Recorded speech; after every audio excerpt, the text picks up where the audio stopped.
Okay, How are good. you doing? I'm good. How are you? How are you doing your post-transplant? It's been like a month, right?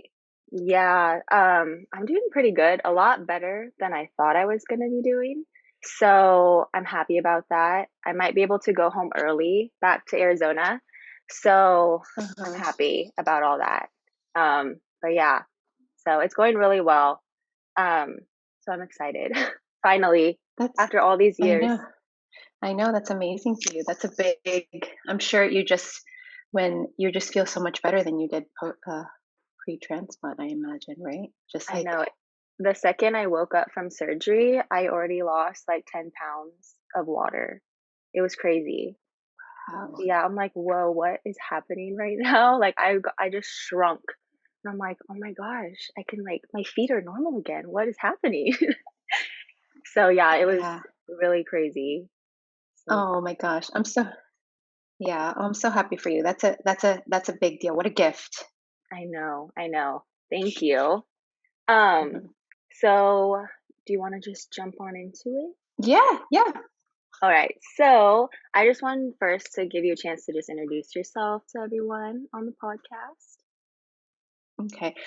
Hi, everybody. My name is Adriana Gonzalez, and I am from sunny San Diego, California. And I'm 37 years old. I am a mom and a wife, and I've been living with lupus now for 24 years. Oh my goodness. Lupus What SLE, yes. what age were you diagnosed with lupus? I was 13. Okay. We were the same age then. 13. Okay, 13. Eight, Yeah. Did you feel yeah. like you started getting sick before that, or was it just like kind of For me it started in 6th grade, like little things here and too? there. But then Yeah. 8th grade it just like hit me like crazy. It was actually I started my period for the first time.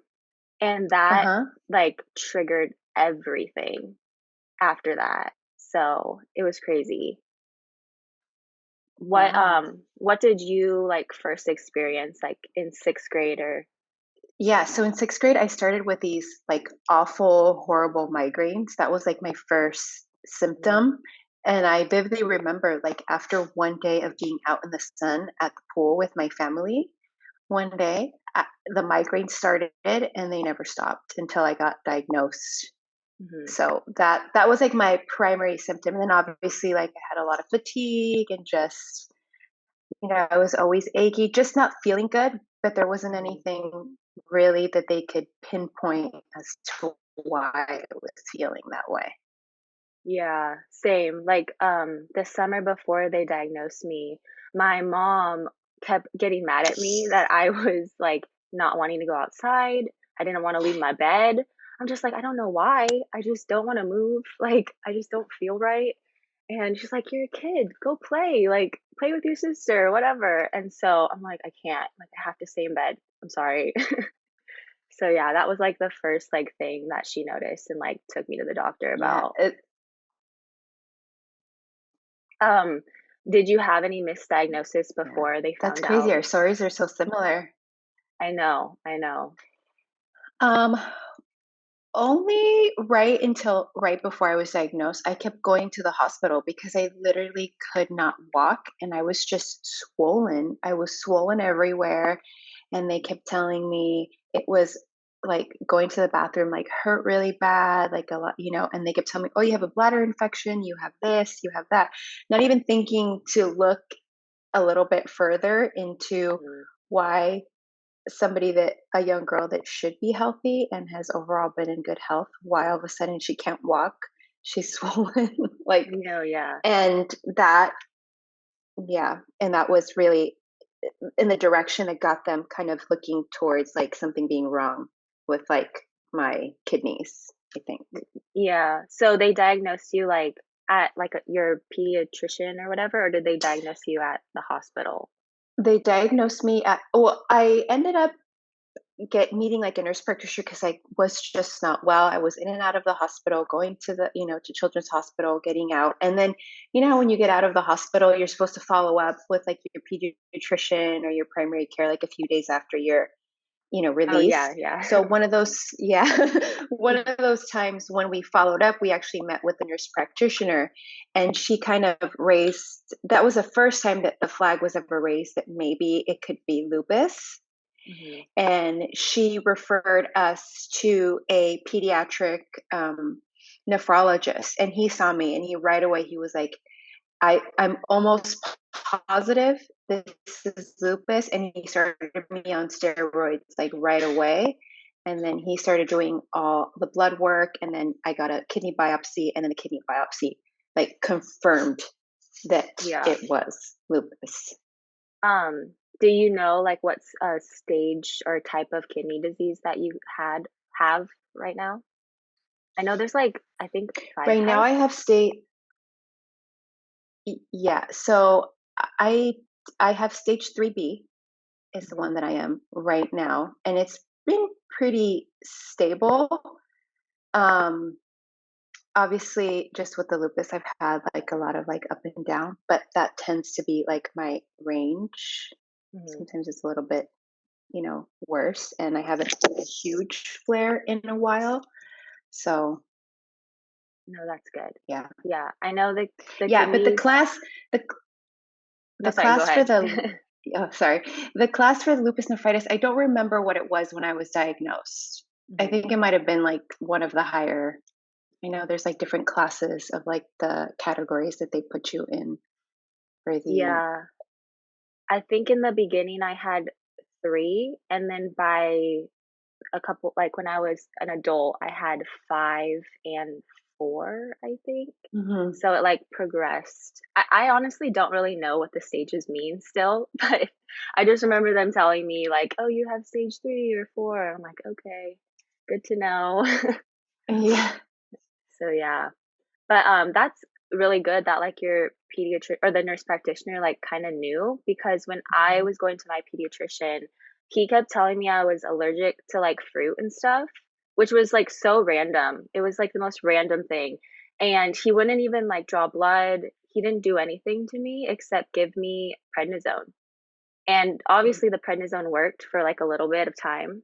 Um, but then it stopped working and he just didn't know what was wrong and that was it.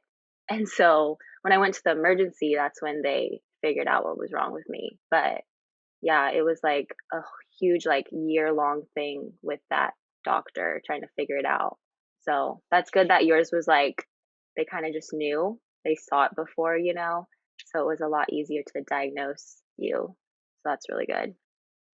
Um, Yeah. let's see.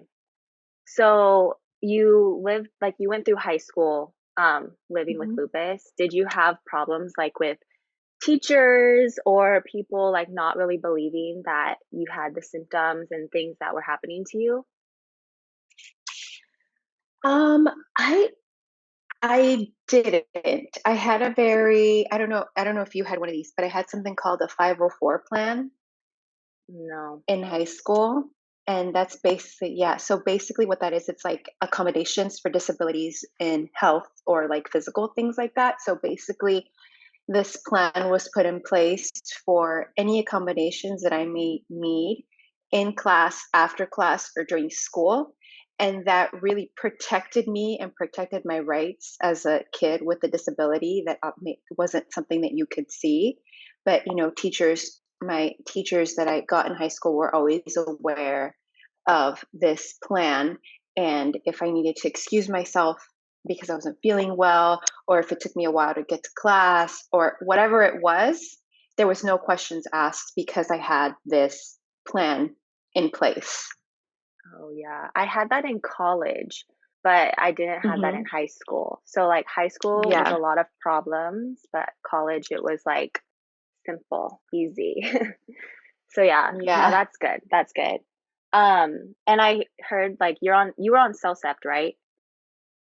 I was. That was like for years since I was diagnosed at 13, probably until I decided that I wanted to start trying to have a baby, I was on Cellcept for years. Oh my That was my gosh. primary medication.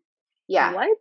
yeah. Oh, Oh, I think I came off of it for like in between for a bit when I had to do the chemo, the Cytoxin, mhm. because they didn't want me because then it would be. But as soon as I was done with that, then I was put back on Cellcept. Dang. So you didn't have like major side effects from that medication? When I was on the really, really high doses, because there was one time when I got multiple times, I'm sure you know, that I was very ill. And so I had to do it like via IV, and the milligrams that I was on were extremely high. And it did just completely ruin my stomach. Like my Mhm. biggest side effects were, Yeah. just No, yeah. ruined my stomach, and I was having a lot of, and I think it may have had also something to do with, like I developed some severe anemia as well, like along the way, and I Mhm. think that may have also had something to do with me being so anemic, just from Oh, just yeah. suppressing my immune system so much. For so long, yeah.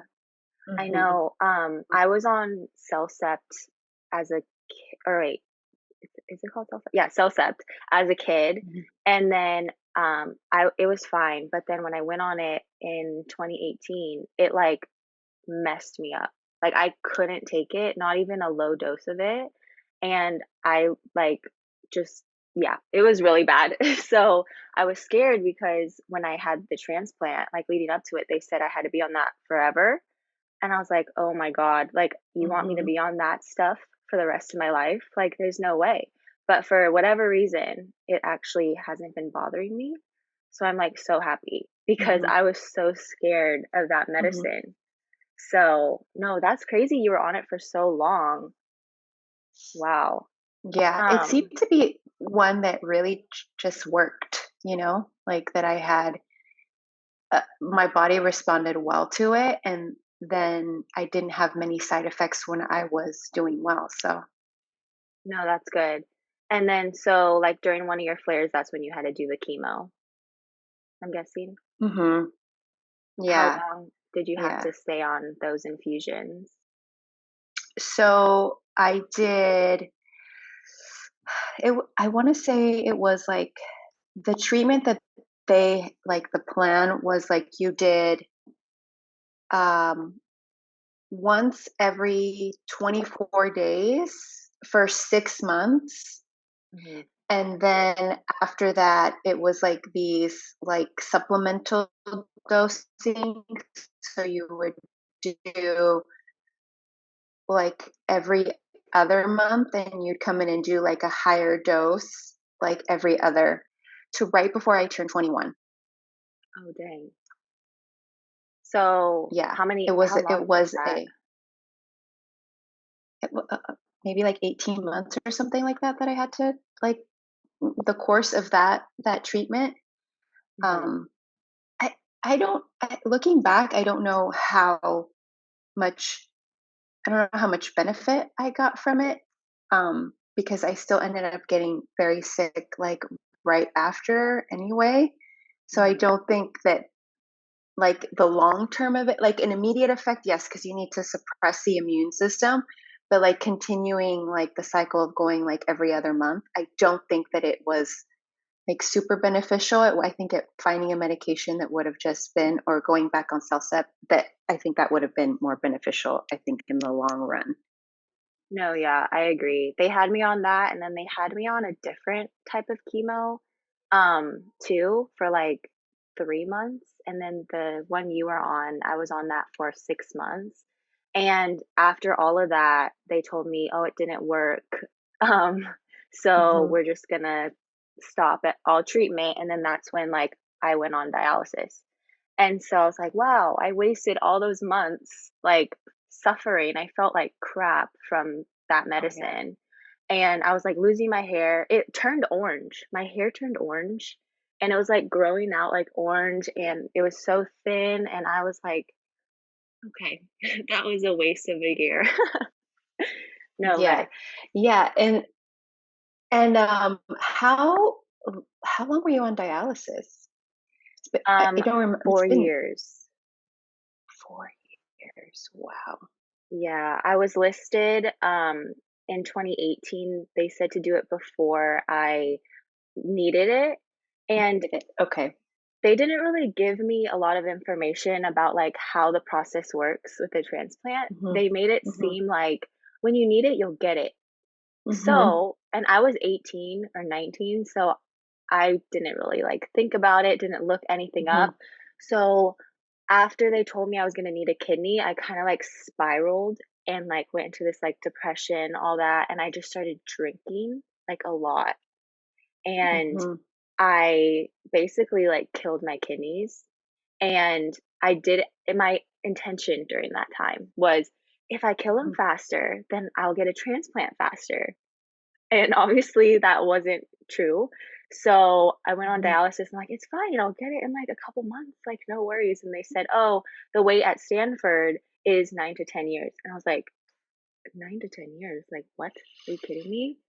And so my doctor at the time, he was like, just wait 3 and then we'll list you like over in the South and you'll get in like a month or two. I'm like, so, okay. So that was like the plan. And Yeah. eventually my dad donated, so I was able to get off. But yeah, I was very dumb and did that. So, No, and I don't think so. I mean, I remember being like 18, 19 years old, and I did the same thing. I rebelled. mhm, I was like, you know what? I'm tired of taking all my medication. Like, I just want to go to college. I just want to party with my friends. I want to have a job. I want to do everything that a normal, 19-year-old young adult does when they're in college. But um, we unfortunately we pay the ultimate price. But I know, I know. yeah. I wish like I can tell my younger self like don't stop taking your freaking Plaquenil, okay? Because I would always stop taking it because I'm like I'm so healthy, I'm fine, like I don't need this anymore, and I would stop, and then I would get sick in like a couple months, and then I would get healthy again, and I'd do it again. I'm like, oh my god, I need to stop doing this, but I was young and dumb, and I didn't know how to listen to my body. So, so yeah, but now I'm taking like 35 pills a day. So I have to Wow. be like on it. And I'm not stopping any of those. So yeah, how much medications are you on right now? I take quite a bit. Like for the lupus specifically, I still take prednisone. It's a very low dose, but I Mhm. still take it. I don't think I've ever been able to get off of it. I've like literally since I was diagnosed to now, I've been Oh taking dang. prednisone. Mhm. Like every time we try to lower it, I'm at 4 milligrams right now, but every time we try to go lower than that, I just feel like complete and utter Oh crap. dang. Like I Mhm. just not well. So I take the prednisone, the Plaquenil, and then I'm on the azathioprine. Okay. Um, so those, which are relatively, mild, I guess, Mhm. and I'm doing pretty well. Everything's been occasionally I'll have like a burst of like, my complement levels will drop and my sed rate will, elevate, but that's just normal. Nothing. It, No, yeah, it, nothing it tends to crazy. like kind of go back to the way that it was. Nothing crazy, yeah. So I'll do that, and then I have to take blood pressure medication. I take lisinopril for the protein. Mhm. Mhm. Um, I take like a blood pressure and then a heart because I have like a heart thing that like tachycardic, blood thinners. Mhm. I don't know. I don't even. Those are like You just the yeah. important ones, but yeah, I just take them. No, yeah. So, have you had like different things like happen because of the lupus and stuff? Because like for me, I have like a bunch of problems due to like being on dialysis for so long and like just the lupus in general, like I have something wrong with my heart. I don't know what it is yet, but there's something wrong with my heart, Mhm, and there's something wrong with my right eye. And mhm. so those things I know are probably from the lupus or the dialysis, not sure. But like, have you had like things like piling up because of it? Absolutely. I think right now the biggest issues in my health are things that are uh, like a ramification of like having lupus. Like I have diverticulitis, which I'm going to have surgery for. I have Wait, is the, that you your know, the thyroid? no, diverticulitis is Oh, okay. in your yeah, in your intestines. Oh, okay. So I have um they they can't tell me because usually it doesn't present in young adults. I've had it since 2017, and they Mhm, can't pinpoint as to why people get them, but it's likely due to like inflammation and inflammatory disease. mhm, And since I'm immunosuppressed, these infections get really. I was hospitalized last summer because the infection was so bad and out of control. I was in the hospital for like a week.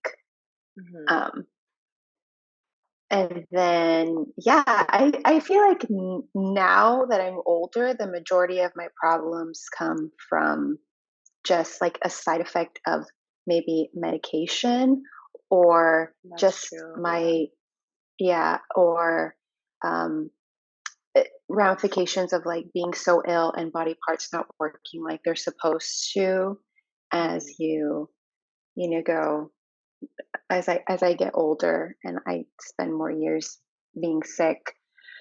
Um, yeah, the heart thing took me a long time. I'm noticing that a lot of people with lupus have some kind of heart condition. Mine is called IST, and it's basically like the sinus nodes that regulate the way your heart beats don't mhm, work properly, and it just gives you like ridiculous tachycardia, mhm, and sometimes like AFib, where your heart feels like it skips a beat or kind of slows, mhm. Yeah, my that kind of heart a thing. beats like extremely fast for no reason. Mhm, Like my resting heart mhm, rate was like at one point I went to the hospital for it because it was like mhm, 140 just out mhm. when I woke up in the morning. And I'm like, "Oh my God, am I gonna have a heart attack right now? Like what's happening?" Yeah. But that was like constant. And so Mhm, now it's not as bad, I feel like, because obviously I'm mhm, off the dialysis, mhm. but it's still like up there for no reason. Just waking up, Yeah. sitting there, it's like 110. So, Mhm. yeah, I need to figure out what that is. But Yeah. sounds kind of Yeah, like and that. that sounds very yeah, that sounds very similar to, like, what happened to me. And it was the same thing, like, my resting heart rate, I was sitting down and it was, like, at 155, like, Hmm. just sitting, doing nothing, and it feels like you're dying. You're like, "Oh," I'm Oh, like, "This yeah. is it. This is how," Yeah. it's so uncomfortable. I'm on beta blockers, and those work really well Yeah. for They me. started Like me on I've had one. good mhm, Yeah. So, yeah, that's good. The only thing is, the one they put me on drops my blood pressure, a little bit. So I have surprisingly good blood pressure right now. It's like weird to see the numbers so mhm. low. Um, Yeah. and so at one point I was on like a full dose and it was dropping me like under 100. And then I was freaking out because it was like in the 90s. Yeah. So now I take like the smallest dose of it and it helps. So I like Mhm. that. I stopped feeling the beats so much. Yeah. I know um when you're laying down and you just hear in your like ear. Yeah. your It's ear. the worst. Oh, yeah, that's the worst. So do you have arthritis or like any type of arthritis? I do. Not like RA or anything, but I do have like the arthritis that's associated with like the lupus where instead of um like the way like because I've had surgery and stuff and the way the orthopedic surgeon describes it is that our joints when you have that type of arthritis, it's like the joints are like a rubber band and they're tight, but when you have lupus, they just become looser and looser, Mm, like a loose hair tie when you wear it too much and then it doesn't tie around your hair. That's kind of mhm. how they describe it. So I have it like in my wrist, in my fingers, in my feet, Yeah. Is it very and active for you, or is it just, like, sometimes? it's pretty active. I'm usually have some like right now my hand, like I've had issues with like my hand and like my wrist, and I've been getting like cortisone injections, but the pain is pretty consistent to where I'm wearing like a brace, or I'm doing physical therapy and things like that. It's been pretty consistent in my journey. Mhm. Okay. But, yeah, that's good that it's not, like, RA or anything. Um, I know when they told me I had, Yeah, no. yeah, when they told me I had arthritis, that was the first place my mind went because my grandpa had RA, and that was the only type Mhm. of arthritis I Mhm. knew. So I was like, "Oh my goodness, Mhm. that's scary." But I feel like normal arthritis is just as bad, honestly, minus like the end of like all that. But like it's just as painful, honestly. It's crazy. Oh, yeah. But yeah. Let's see.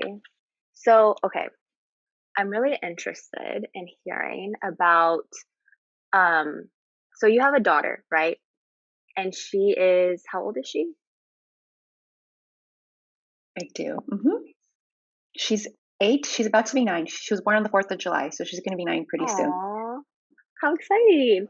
Um, so when Yeah. you were like you said, when you were trying to get pregnant with your daughter, you had to Mhm. stop like the cell Mhm. steps and everything.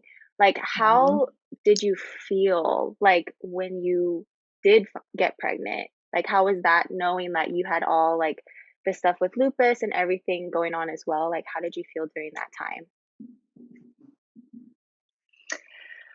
Um, I eh, for me, and I know this isn't for like everybody's journey, but for me, just getting pregnant in itself was very difficult Mhm, because it was years of being immunosuppressed, and all those drugs that they give you affect your fertility.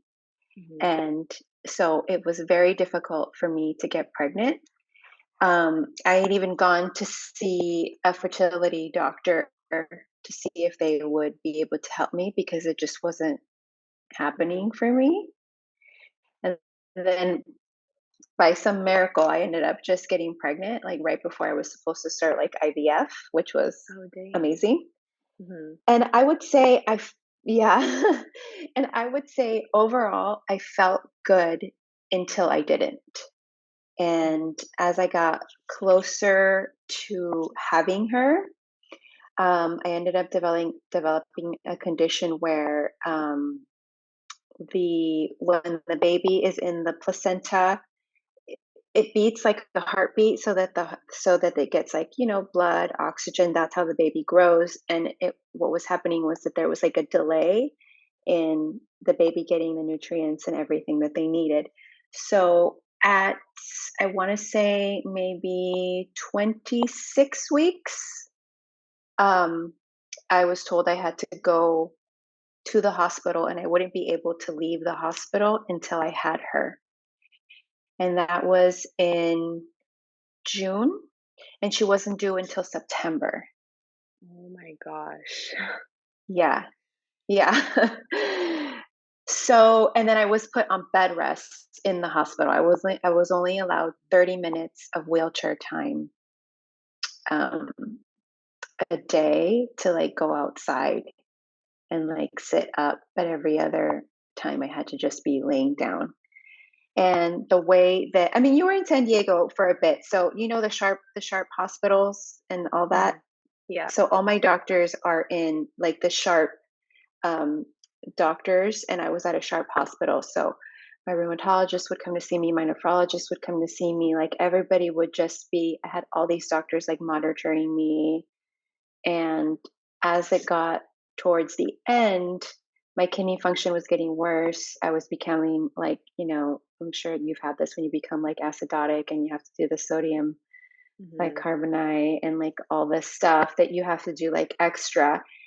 And while it was horrible, the doctors were always telling me, if it comes down to you or the baby, it's always going to be you. Mhm. So I was hearing these, things, and I had her on July 4th. Mhm. And she was a very, very little tiny, tiny, full term pregnancy is 37 to 40 weeks. And she was born at 30 weeks, and she was a little tiny 2-pound baby. Mhm. And she stayed in the hospital for about 5 weeks. Mhm. And then she came home. Well, that's honestly not too bad. 5 weeks for being No, like she 2 did amazing. pounds. Yeah, she did Yeah. amazing. You know what?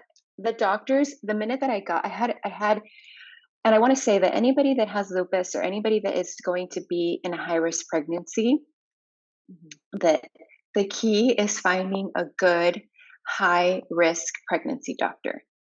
I was Mhm. very lucky, and I found somebody very early on, and a great practice just in general of a great team of doctors that were just so attentive and so, so great at just looking for any red flags and making sure that we did our best to make sure that I was healthy and that the baby was healthy to the best of their ability. Yeah.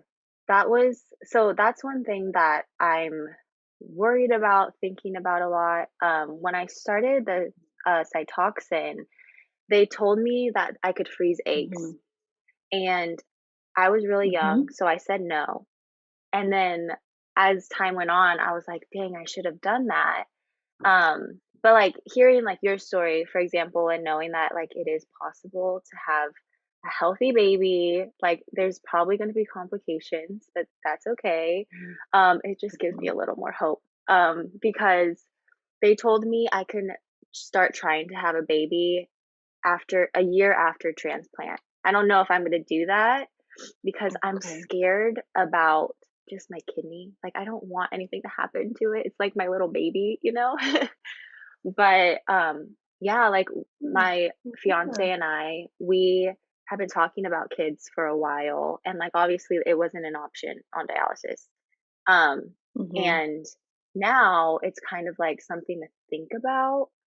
Um, but no, yeah, I need to look into special doctors, all that kind of stuff out there and Mhm. everything. But, yeah, that was one of the things I was worried about is, like, infertility because of all this crap that's going in my body right now. Yeah.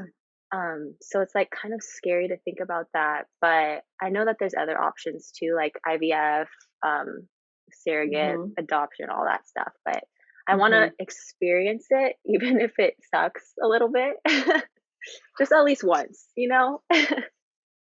No, but yeah. Yeah. Yeah. And I was on that mindset as well. I said I want to at least try. Mhm. I want to give myself the opportunity to see if I can do this on my own. And I was very, and I'm sure you probably heard this too. When I was diagnosed, I was told that kids were not even an option, that it was not something that I would even like not even be able to consider. Mhm.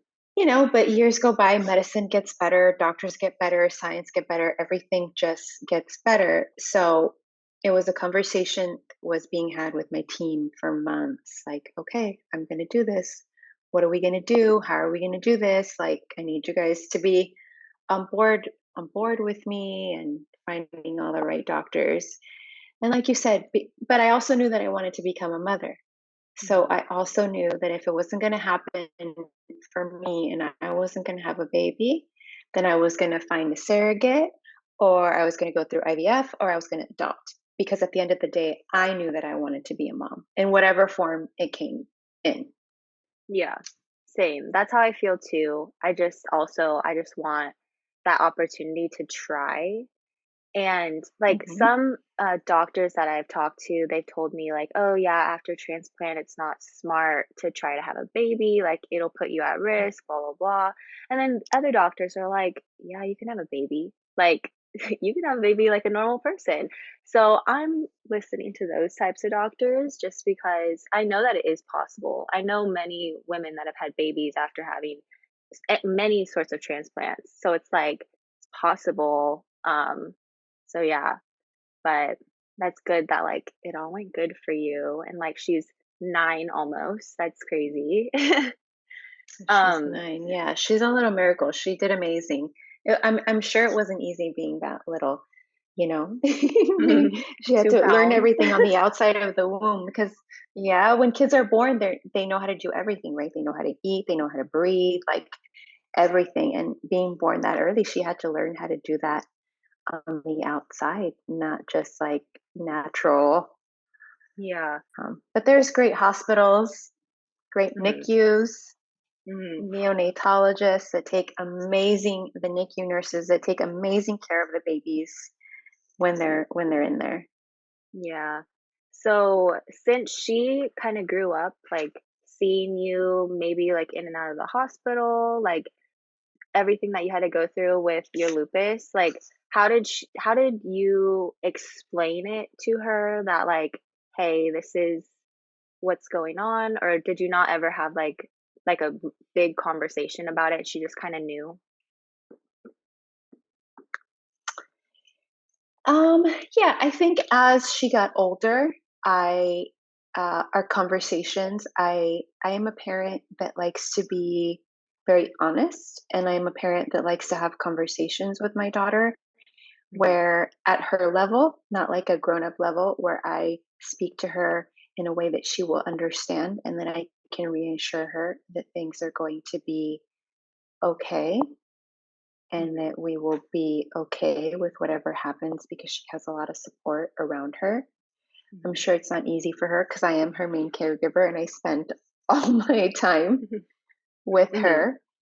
Um, but it's also important for her to understand that not just us, but families function in different ways and everybody has something. And our thing is just that mommy has lupus, Mhm. you know, and we talk about it and we talk about when she's scared and we talk about the things that are going to happen and the appointments that I'm going to go to.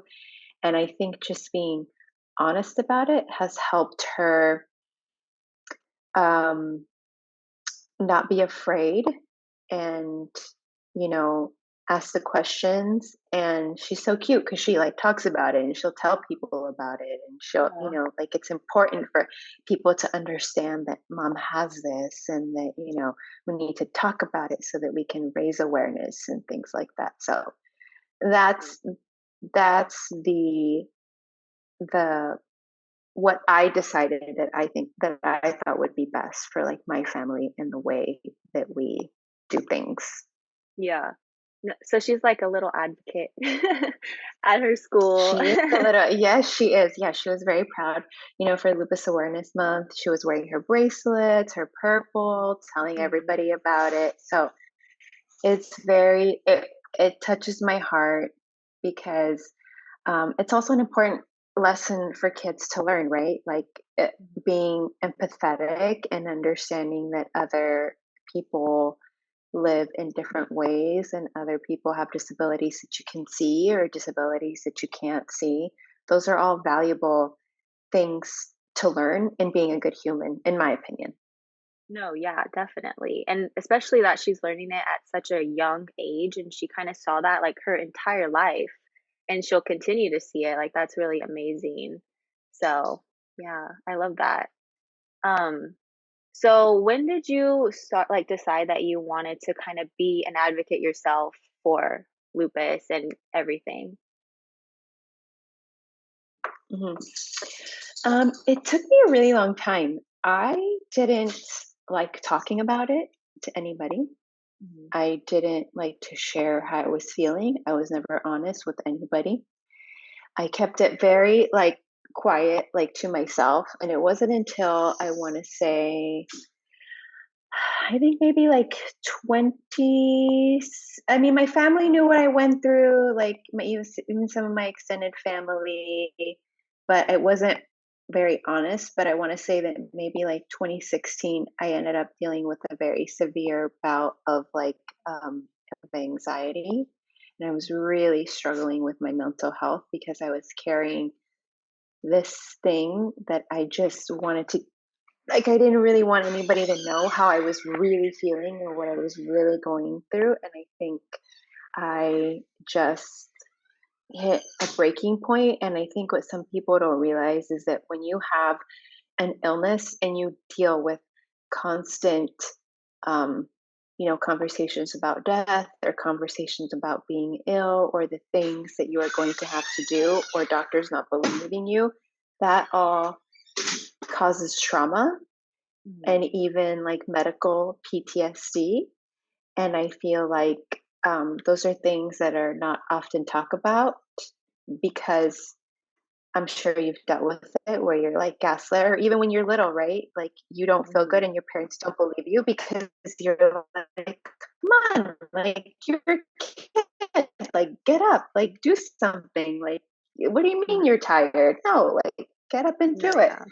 Of at Mhm. least me that just felt like I needed to push everything down. And then it just came to a head where I was just not well in my mental health and I was really doing bad. And then I just decided, in addition to going to like really intense therapy, that it Mhm. was time for me to really start sharing all the things that I have to go through on a daily basis and how hard it is sometimes just to get up in the morning. And that's kind Mhm. of where it came from.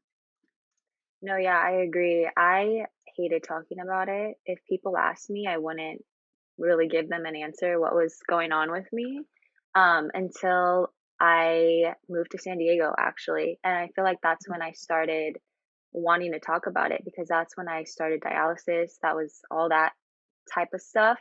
And I just felt like so lonely. And I felt like no one got me. Even like my fiance, he was there for me, but he didn't really understand. And at the time, we honestly barely knew each other. We were barely dating. So he didn't get it. He was like, I barely know what lupus is. Now you're on dialysis. Like, what is going on? Like, Hmm. he wasn't very Yeah. understanding yet. So, and then we moved away from family and I was just isolated. And I'm like, there has to be people out there that are going through Hmm. this. Like, I need to talk to someone. And honestly, I think that's when we met on Hmm. Instagram. Hmm. And I met like a couple like people that I just felt like, oh my gosh, you get it. You get me. You get what's going on. I can talk to you. And I don't even know you, but I feel like I Hmm. do. So I feel like that was like the best part about just getting on Instagram and talking about lupus and how supportive people are. It's crazy how supportive everyone is of each other. And I love the community so much, honestly.